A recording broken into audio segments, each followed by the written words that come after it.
dans le centre-ville. La preuve à l'image. Oui, parce qu'ici, ce BC Stadium, en fait, Rock est vraiment situé quasiment au centre-ville de Vancouver.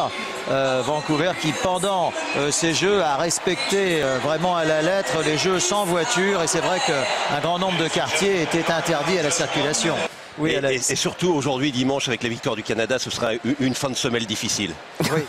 Je vois que vous êtes en forme. Cette cérémonie commence très bien et je crois qu'elle va même commencer très concrètement dans une poignée de secondes. Écoutez, écoutez les applaudissements, la ferveur du public.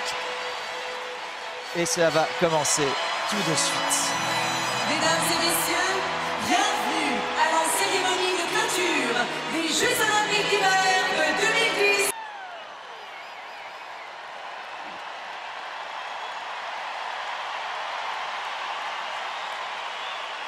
Ah oui, on se rappellera que lors de la cérémonie d'ouverture, ce fameux quatrième bras n'avait pas fonctionné. Donc je pense qu'on fait allusion à ça. Je pense qu'on finalement on va le réparer là. Et là c'est une des premières fois que l'on change, hein, parce que généralement tout est programmé. Voilà. Lors des cérémonies d'ouverture et de clôture, tout est millimétré. Donc, bien là, c'est un clin d'œil. En 17 jours, ils ont réparé un clin d'œil. C'est la première fois. Ils ont ouais. On manque pas d'humour. Mieux vaut en rire finalement. Hein. C'est utilisé. C'est très bien.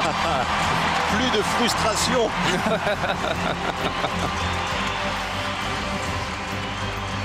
Ce qui serait marrant, c'est que maintenant ça ne s'allume pas.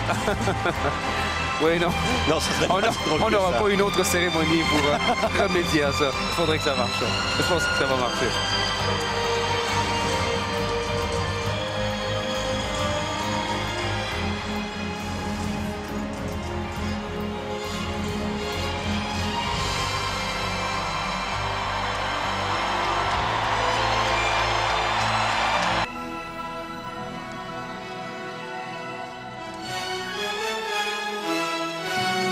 Alors Alex, elle s'allume.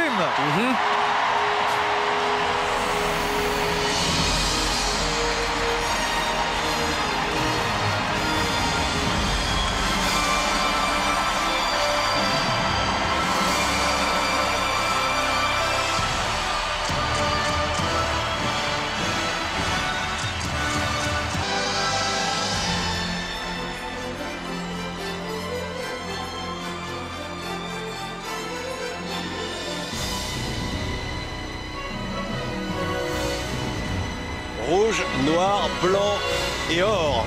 C'est exactement les couleurs du Canada avec la médaille d'or autour. Hein, parce que 14 médailles d'or pour le Canada. C'est un record. Jamais un pays n'a obtenu 14 médailles d'or. Qui aurait pu imaginer ça pour ce pays qui n'avait jamais remporté de médaille d'or à domicile lors de l'organisation de ces Jeux à Montréal ou à Calgary. C'est incroyable. Ladies and gentlemen, Inward Eye!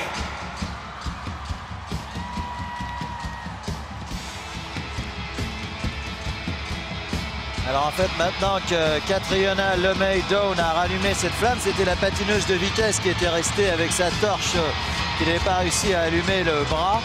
Et bien là, ça commence par un, bon, je ne sais pas s'il faut dire un défilé, mais une arrivée de jeunes enfants avec des surfboards. Signaler que c'est assez symbolique puisque pour la première fois cet été seront organisés les Jeux de la jeunesse. Ça restera comme l'une des initiatives du président Jacques Rogge. Et bien évidemment, à chaque fois, les Jeux Olympiques sont faits pour célébrer les jeunes, la jeunesse du monde entier.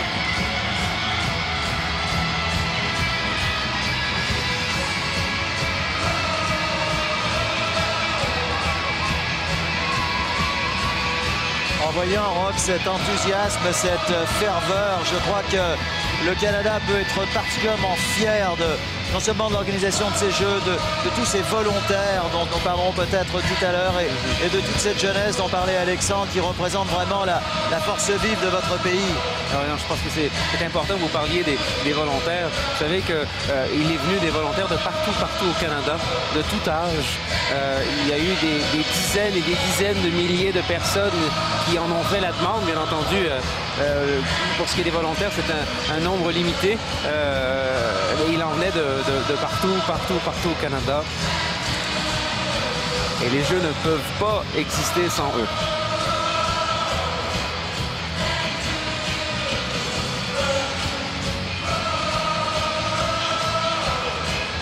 En tout cas, la jeunesse canadienne peut être fière de ces Jeux, de ces athlètes.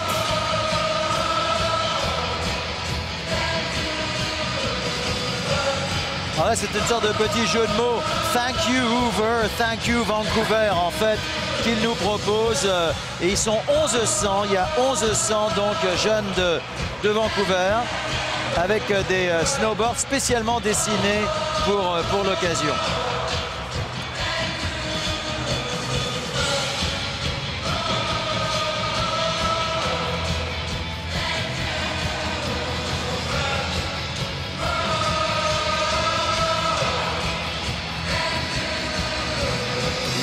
Qui est, on peut voir à l'écran, qui a une couleur, si je puis l'exprimer ainsi, très multiethnique, à l'image de la ville de Vancouver et du Canada.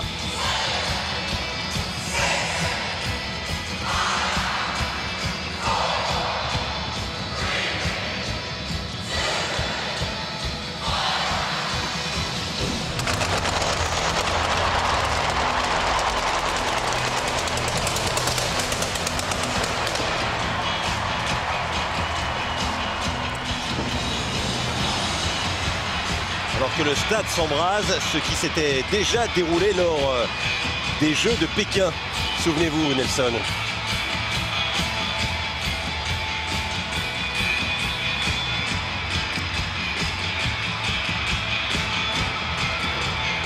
Et toujours ces couleurs, comme vous le disiez, blanches et rouges, qui vraiment ont été si fièrement portées, non seulement par les athlètes, mais par tous les spectateurs tout au long de cette quinzaine en or.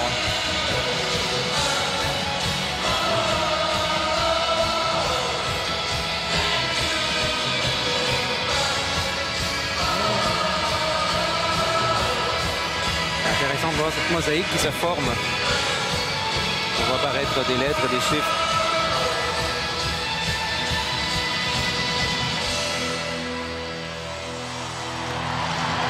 Free and strong. Libre et fort.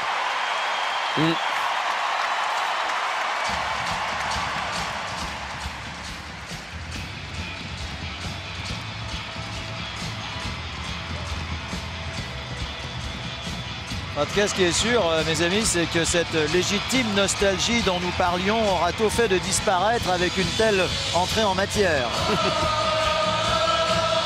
Et comme ça leur plaît, ils en remettent un petit peu. Hein.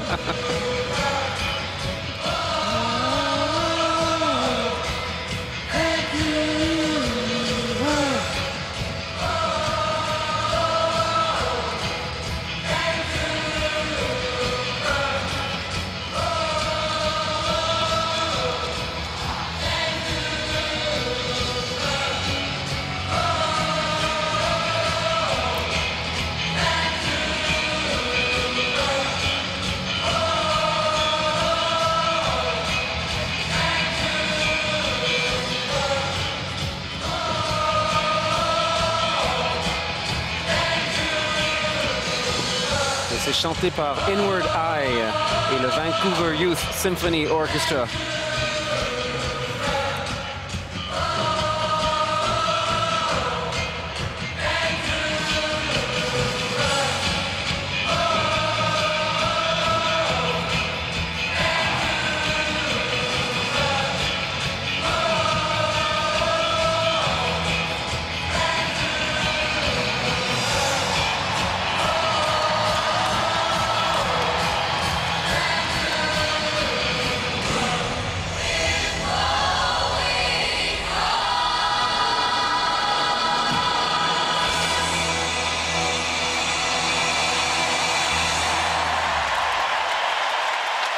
C'est parfait, ça. Pour démarrer cette cérémonie, c'est parfait. Mesdames et messieurs, veuillez vous lever et accueillir les représentants officiels. Ladies and gentlemen, please stand and welcome the official party. Le chef de la Première Nation d'Iroquois. Chief of the Liuwa First Nation, Kokmitai, Leonard Andrew. Le chef de la Première Nation Musqueam. Chief of the Musqueam First Nation, Tacho Kanum, Ernest Campbell. Le chef de la Première Nation Squamish. Chief of the Squamish First Nation, Talasam Kane, Siam, Bill Williams. Le chef de la Première Nation Tsiliwatu.